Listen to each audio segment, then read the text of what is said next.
Hello, welcome once again to Lehto's Law. I'm Steve Lehto. Today we're going to talk about hospital bills in America. And I was recently reminded of this by an article out of Vox by Sarah Cliff. But it reminded me of a story David Lazarus of the Los Angeles Times wrote a few years ago about a dog bite in Cambodia and how that laid stark the problems with pricing of medical services in America. So it's something we should talk about because it's crazy and no one's addressing it. But a person named Jan Kern went on vacation in Cambodia, I believe with her husband. And while traveling in Cambodia, Jan was bitten by a dog.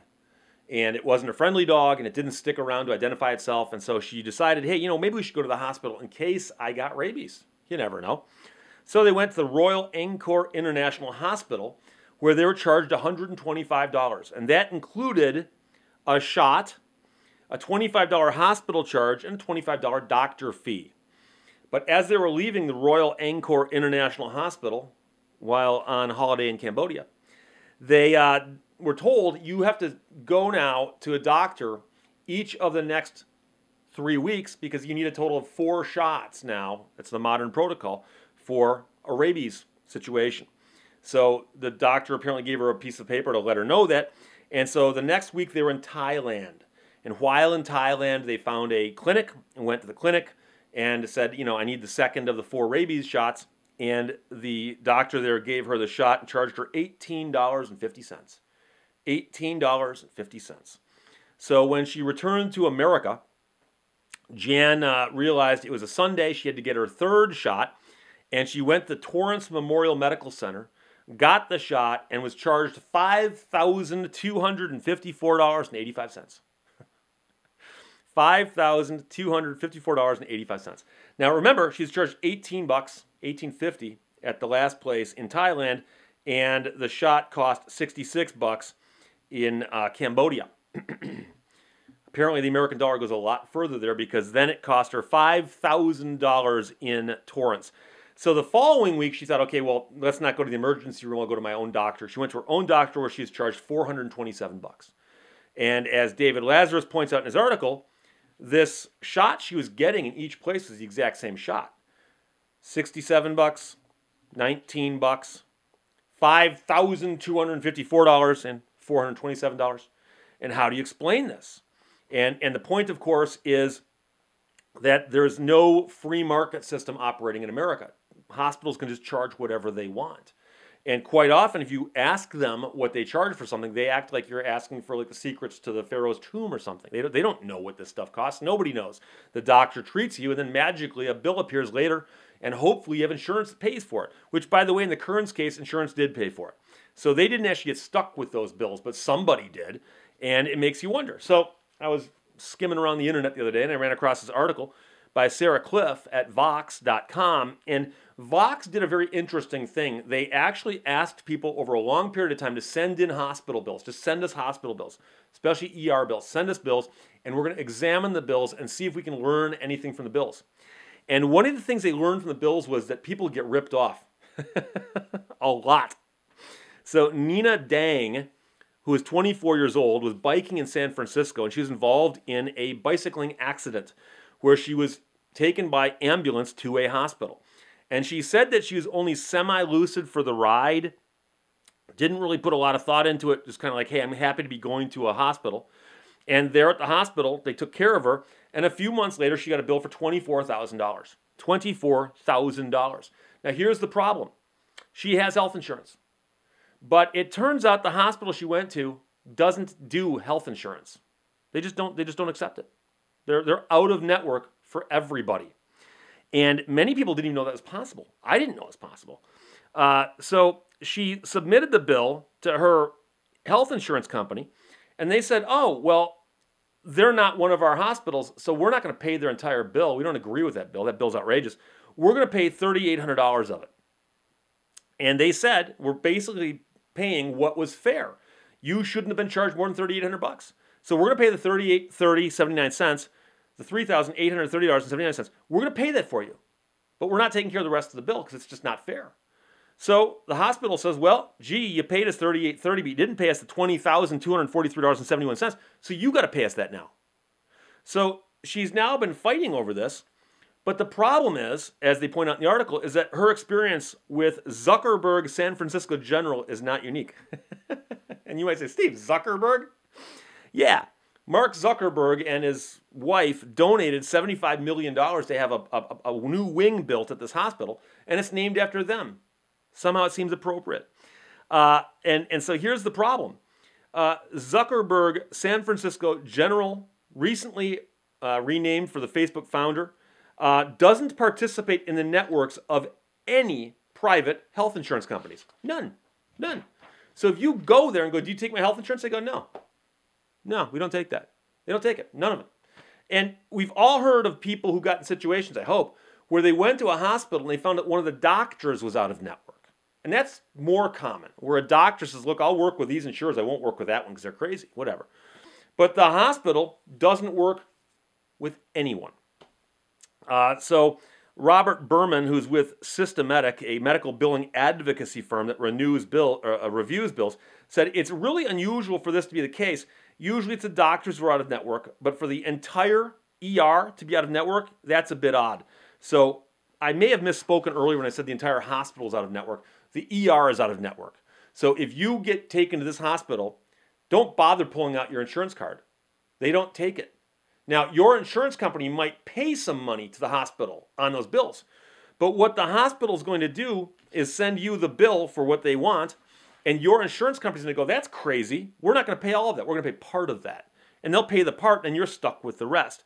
And so the weird part is that the charges they make are so crazy that the amount your insurance company pays is just a small portion of it. And at least that's what they saw over and over again like this.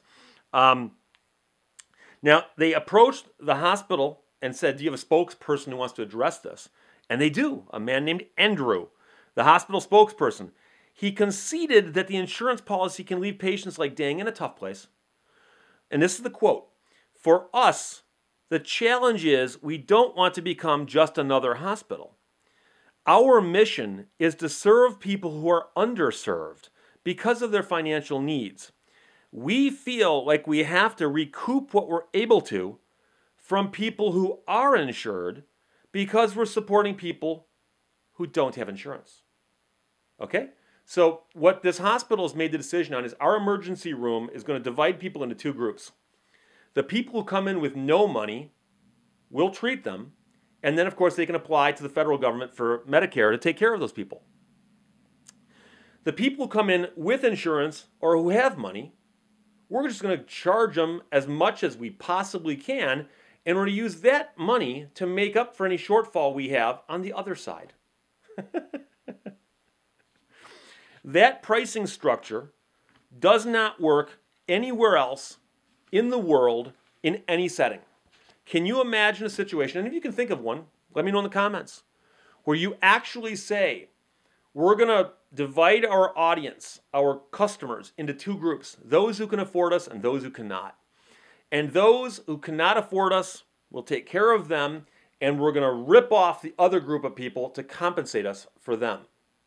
Even if it means charging these people 10 times what's reasonable, because that's what some of those numbers appeared to be. So in other words, when her hospital bill was $24,000, her insurance company said you should have only been charged $3,800. I guess that's not 10%, but it's still a pretty big chunk. Let's say it's 15%. And they're basically saying, the rest is up to you. And that's what's happening to a lot of people there. And so they're not just slightly overcharging the people with money or the people with insurance. They're vastly overcharging them. And we've all heard the stories. You go to the hospital and you get an Advil. They don't charge you, 10 cents for the Advil. They don't charge you 50 cents for the Advil. They charge you $10, $20, $30 for the Advil. And is that fair? No, of course not. It's price gouging. There's no question it's price gouging. But most hospitals and healthcare professionals are shielded from price gouging laws in most states because they say, we're not practicing commerce here. We're practicing medicine. This is like, God's work here. We're taking care of people here. And we're taking care of people by gouging them on the price of things. So when we perform $3,800 of surgery on somebody, we're going to charge them $24,000. And the other $21,000 that we wring out of this person, we're going to use that to make up the shortfall for the other people we take care of. It's a crazy, mixed up world we live in. And so I call attention to this because it's a problem. And anywhere else in America, you've got the free market system. I got something here. I want to sell it to you. You say, how much do you want for that? I give you a price. You then shop around and say, hey, what is this? Can I buy it anywhere else? Guess what? Amazon's got them. Look at how much it costs on Amazon. Now you got to factor in, I can hand this to you today. Amazon gets it to you tomorrow. There's other factors involved, of course. But you make the decision and you say, well, you know something? Your price appears to be competitive. I'll buy it. But if I say, I'm going to sell this to you, do you agree to buy it from me? And I get to name my own price after you accept it. You'd say, no, of course not. That's crazy. Well, that's what happens in hospitals. So it's one of those bizarre things. Because if you think carefully over the last 10, 15 years and say, hey, wait a second, has the issue of hospital pricing or the cost of medicine, or have any of these things been in the news lately? And they have been, of course. We had the whole fight over Obamacare a few years ago. But before that, think about the one thing you always heard about, and that was hospitals and doctors claiming about what? They were bitching about what? They were complaining about lawsuits. They all claimed that lawsuits, frivolous lawsuits, were going to put them out of business. I remember seeing George W. Bush in one of his States of the Union address, where he got up there and he said, it seems we've got a lot of lawsuits. I'm going to introduce legislation to eliminate lawsuits in the medical industry because there's just too many lawsuits. A bunch of bills got passed. It made it harder to file medical malpractice lawsuits. And yet, are those savings being passed along to anyone? It doesn't look like it. So again, like I said, if you get bitten by a dog, try to do it in another country. Because the cost of the shots will be about $100 for all four. Get bitten by a dog in America, it could cost you $20,000 if you go to the hospital and go to the ER every time. And again, there's no logic to it. We're just being robbed. So, obviously plan A is don't get sick. Plan B, if you do get sick, hope you have insurance and hope you can find a hospital and doctors that are in your plan. And if you can't find those, well, just plan on probably going bankrupt because there's a very good chance that a simple visit to the emergency room without insurance and you're not deemed to be poor enough to be on whatever else programs there are, this could bankrupt you. And in fact, that's one of the leading causes of bankruptcy in America. So that's the problem with hospitals. Questions or comments, as always, fire them below. Talk to you later. Bye-bye.